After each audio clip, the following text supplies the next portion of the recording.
What's the next atom we come to? Lithium. Lithium.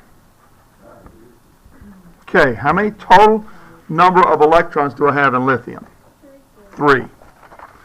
Now here's the problem. We're not, all those electrons aren't in the first primary level anymore. Alright, but the first 2 are still down here in 1. Okay? The first 2 electrons for lithium are still in the first primary level, and we're only going to put 1 electron in 2. And that goes along with our image of the atom we drew. We put 2 electrons in the first level, then we've got to have an electron in the second primary level, right? All right, so then for lithium, we are now we have primary levels 1 and 2. Huh? First and second row. First and second energy level. You can't put 3 electrons in first energy level? No. 2 electrons. And that will go along with, that goes along with how many atoms we have in that level. How many atoms do we have in this first level? 2. After that, then we've got to go to the third level. Okay, so we have primary energy levels 1 and 2. So, Mr. Tedder, you're saying that the primary E level is basically like the EO. Yeah. Yeah. So every rank we go up, there's another. Yes, another electron energy level, primary electron energy level. Okay? All right. In level 1, where all the electrons there are in the S sublevel because helium and hydrogen and helium are both in this S sublevel region. Lithium's also in this S sublevel region. So the only electrons we have for lithium will be in the S sublevel in the first level and the S sublevel in the second level.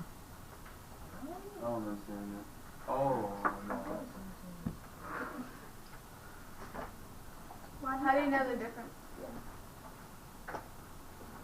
I know you said S level in the first level and S level in the second level. But when you write it down, how are you going to know that? Well, I'm going to show you. Okay? So we're still in this S sublevel region, right? So in that the electrons that are in that first level have to be in S. The 1 electron in the second level also has to be in an S sublevel. I still don't get the 1, 2 though. So is that what he's saying? Like 1, 2. First row, second row. First energy level, second energy level. Okay? What she's asking is she doesn't understand how the second row goes with the first row.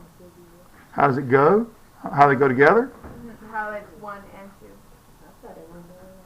Like, is it because the 1 only has 2 electrons and you have to move on to the second? Yeah. That's what it means. Yeah.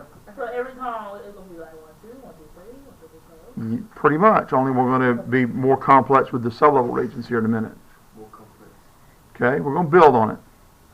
And the funny thing is, after we start building on it and getting the more complex stuff, the earlier stuff makes more sense. After a while, for some people, just like, oh, now I get it. After we get about element 12 or something, suddenly, oh, now it makes sense. All right, so just bear with me, okay? Try to follow along. All right, so for lithium then, how many electrons in this first primary level?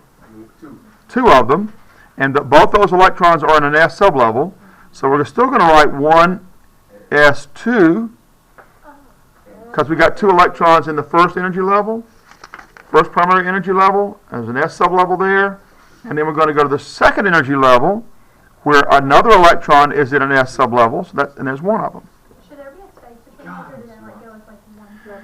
Well, there's no requirement there's a space, but it does make it easier to see what's going on when you leave a space. No commas. No. So it would kind of help if you draw pictures.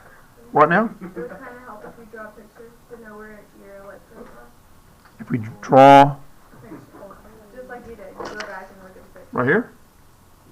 Because the reason you wrote 2 on the first sublevel is because there's only 2 on the third. Exactly. Okay. Exactly. All right. So now let's go to magnesium. Beryllium. How many electrons do we have in beryllium?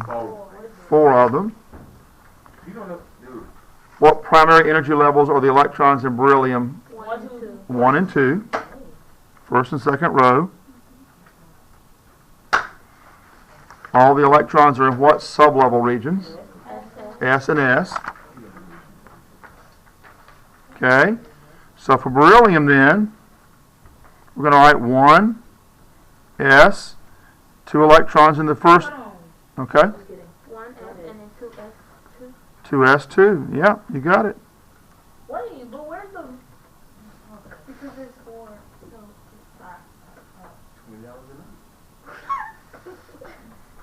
Now look, y'all don't give anybody a hard time because they're not quite getting it, okay?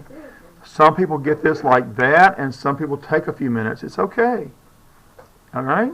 Yes? Okay. Can you explain why the 2s2, why that, is it because like there's 4, so you have to like separate, like you have to. Yes, now we're talking about where those electrons are living within subregions, okay? So now we've got 2 electrons in the second energy level. What we're not showing with these concentric circles, this Bohr model, are the sublevels inside there, okay? I could draw more circles, but that doesn't really represent what's happening with that. In fact, electrons don't live in smaller orbitals inside the second energy level. They live in something called orbitals, which is what we're going to show with balloons, and we'll do that tomorrow. Okay, so right now we're just sort of writing out a kind of inventory of electrons and where they're located, all right, without showing what those what the shelf looks like where those electrons are located. Yes. never mind. All right. What's the next atom we come to? Boron. So B. How many total electrons? 5. Primary energy levels. 1, 2. 1 and 2. This is. All right. So and we have. Well, wait a minute. Now let's look here. I got S is over here. What's over here? P. Okay. So not only do we have electrons in 1s, that's 2 electrons, and electrons in 2s, that's 2 more, that's 4. We got to have an electron in What? That's why I get confused right there. the P sublevel. You said it's gonna be easy when we go down. No, I didn't say it would be easier. I said it might make more Understandable? sense. No, it ain't. Okay, well just give yourself a break. Take your time. Allow it to happen. It'll come. Calm down, dude. So if it goes How is it still an S? Because in the actual boron atom, we have 3 electrons in the second level. 2 in the first level. Then in the second level, 2 of these electrons are in S, and 1 of the electrons are in P. I don't know. We're still on the first sublevel too? We're on the second primary level, but this is a sublevel within the second primary level. P. Are we always going to be in the first sublevel as well as the second sublevel? Oh yes, electrons are always they stay in these lower levels. We just build on them. Oh, okay. Okay, so the stuff you learn in physical science, when you put these electrons in on these concentric circles, they're still in those primary levels. Now we're showing where they also live within that primary level where the sublevels are located. P1. So instead of just showing what state they're in, we're also showing what city they're in now. Okay, So what are you saying because of? and it corresponds to the rows in the periodic table, rows and regions. So we're still on the second row, but now we have electrons in the P sublevel region corresponding to that. They're not really in this part of the periodic table. We can figure out where they are by where the atom is on the periodic table. Okay? All right, so we've got boron. We've got in the first sublevel, we got 2 electrons. They're both in an S sublevel. In the second primary level, we have 2 electrons in an S sublevel, but now we've got an electron in a P sublevel. 2P. Where did that come from? Dude. Because this is the P sublevel region. It's still in the second circle or whatever. I was wrong. Relax. Take it easy. Dude, we gotta test this. Yo. The end of this week on this? I'm screwed. Wait, No, you're not. Can you You'll roll be, that paper? you're going to give us a study guide again, right? hmm? A study guide? Will I give you a practice test to do? Yes. Okay. Can we have a study group? You can have a study group, but you form your own study groups. How you gonna form your own study group when you don't know it? That's why you formed a study group, girl. Exactly. Explain it. Yes, sir. So it's P because this is the P sublevel. That's right now, yes. Right now, yes. When we do the balloon models, you'll begin to see why we call them S and P later. Okay? But they also go along with the spectrometry stuff. Okay? But we won't get into the deepness into spectrometry that deep to know why it's an S and a P. All right? The letters S and P actually have to do with what it looks like when you do spectrometry. Okay? All right. The next element is carbon. How many total electrons? 6. What energy levels are we in here? 1 and 2 still. What sublevels do we have here? SSP. Okay, so when we write this, we still have electron. See, once the lower levels are full, they stay full.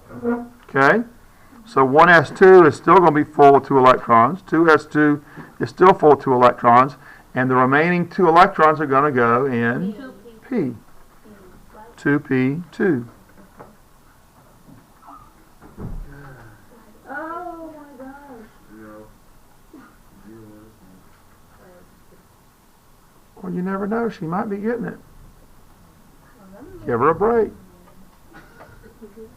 All right. I bet you can do the next one yourself. Yeah, right. Do the next one yourself, and then I'll write it and see how you did, okay? Test yourself here. Is this Yes. still the P level? Yeah. Because as long as we stay here, we're still in that P sublevel region. We can go all over to neon here.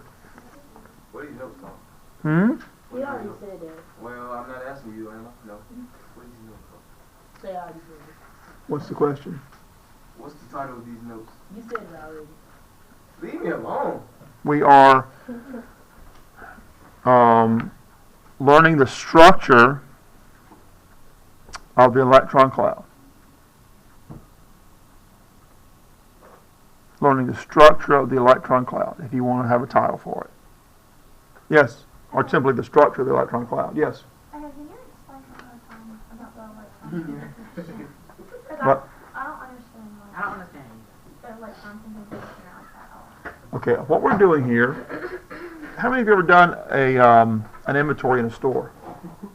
Never done what? Anybody ever done an inventory in a store? What's that? When you Where stop you like and count for like amount of products that in the store. Okay.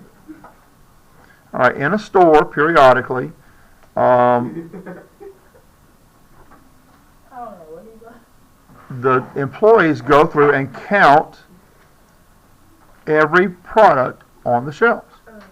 And they put it on a list. And they say, in this part of the store, say it's a hardware store, okay? In the paint department, we've got this paint and this color, and this how many we have of them, okay? They count every single one of them. An inventory doesn't show where the shelf is located. An inventory doesn't show the shape of the shelf or how high the shelf is. It only says it's on such and such, inside such a location. That's what we're doing here. We're showing where the electrons are in a kind of inventory, But if you want, using the inventory, you can go back and map out how it should look like. which is what we're going to do when we get to orbital notation. A little bit more of that, okay? So, are like the little, like the superscript numbers, like one is super, or a subscript? Yeah. So that's supposed to be the number of electrons, right? The number of electrons that are in this sublevel. So this 2 right here, this superscript 2, tells me how many electrons there are in this sublevel in this primary level. This 2 right here tells me how many electrons there are in this sublevel in this primary energy level. This 2 right here tells me how many electrons there are in this P sublevel in this second primary level. That's what it's telling me. But how do you determine that? Well, we're determining it. We're using the periodic table to help figure that out. Just by following the yellow brick road here. Okay? Each step, you add another electron. You just have to know what sublevel and what region you're in. I mean, what primary level, what sublevel region you're located in. Okay?